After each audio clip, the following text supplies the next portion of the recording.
Hi guys, आज का हमारा क्वेश्चन है the diameter of the moon is approximately 1/4 of the diameter of the earth. Question में हमसे ये कह रहा है कि अर्थ का जो भी डायमीटर है, मून क्या है, इसके डायमीटर का 1/4 है। इट मीन्स कि 1/4 भाग है।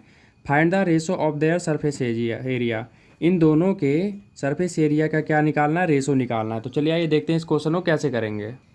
सबसे पहले हम डायमीटर ऑफ द मून लिख लेते हैं, sorry diameter of the earth, diameter of earth जो कि हमें नहीं दे रखा है, तो हमने क्या कर लिया, नॉर्मल इसे डी मान लिया।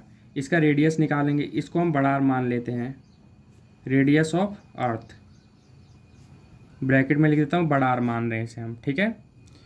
तो ये हो जाएगा हमारा d/2, क्योंकि रेडियस क्या होता है, डायमीटर का हाफ होता है, ठीक है गाइज। अब आगे चलते हैं, डायमीटर ऑफ मून,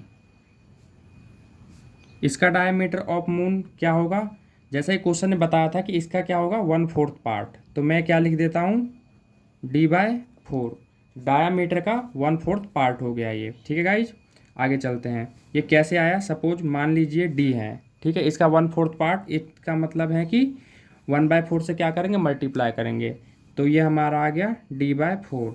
तो डायमीटर ऑफ मून कितना आ गया, d/4। आगे चलते हैं, इसका रेडियस निकालेंगे, इसको हम क्या करेंगे, इस वाले रेडियस को हम छोटा आर मान लेंगे।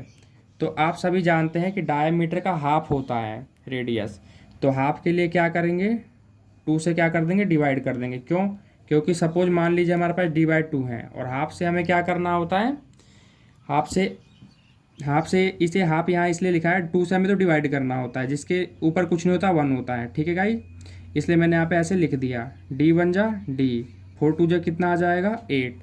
तो इट मीन्स क्या हुआ कि d/8 हमारा क्या आ गया, यहाँ पे रेडियस आ गया इसका। अब हमें सरफेस एरिया फाइंड आउट करना है, तो हम यहाँ पे डायरेक्ट लिख लेते हैं रिक्वायर्ड रेशो, जो भी होगा। ऊपर क्या करेंगे, ऊपर अर्थ का सरफेस एरिया रख देंगे और नीचे मून का सरफेस एरिया रख देंगे। चलिए आइए रख देते हैं, surface area of earth upon में लिख देता हूँ सरफेस एरिया ऑफ मून। अब आगे करते हैं, अब हम क्या करेंगे, सरफेस एरिया ऑफ अर्थ, इसका फॉर्मूला क्या होगा, अर्थ और मून कौन से शेप में गाइज, ये है स्फीयर की शेप में, तो स्फीयर का फॉर्मूला लग जाएगा, लगा देता हूँ 4π। अब आर कौन सा लेंगे, अर्थ में कौन सा आर है, बड़ा आर है, तो मैं बड़ा आर ले लेता हूँ, ठीक है गाइज। नीचे 4π, मून में कौन सा आर है, छोटा आर है, तो मैं छोटा आर ले लेता हूँ, ठीक है गाइज। पाई से पाई क्या हो गया, कैंसिल हो गया। तो अब हमारे पास क्या बचा है, हमारे पास बचा है बड़ा आर और छोटा आर, ये हो गया बड़ा आर अपॉन में छोटा आर। अब बड़ा आर और छोटा आर हमें कितना कितना दे रखा है, वो हम यहाँ पे क्या कर लेंगे, लिख लेंगे। बड़ा आर हमें कितना दे रखा है भाई, बड़ा आर दे रखा है d/2, तो मैंने d/2 का क्या कर लिया, स्क्वायर कर लिया। छोटा आर कितना दे रखा है, d/8, तो मैंने क्या कर लिया, d/8 का स्क्वायर कर लिया। अब इसको सॉल्व करेंगे तो हमारे पास क्या आ जाएगा, d² अपॉन में 2 2 जा 4, ठीक है गाइज।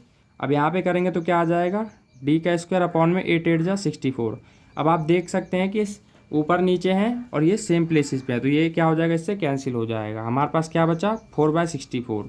आप इसे भी काट सकते हैं, 4 1 जा 4, 4 1 जा 4, 2 इधर शिफ्ट हो गया, और 4 6 जा 24। तो आप यहाँ पे देख सकते हैं कि 1/16 पार्ट आंसर आ जाएगा इसका। आंसर रेशो में दिया हुआ है, तो मैं यहाँ पे आंसर लिख देता हूँ 1/16, ठीक है गाइज। क्वेश्चन होता है हमारा कंप्लीट। धन्यवाद।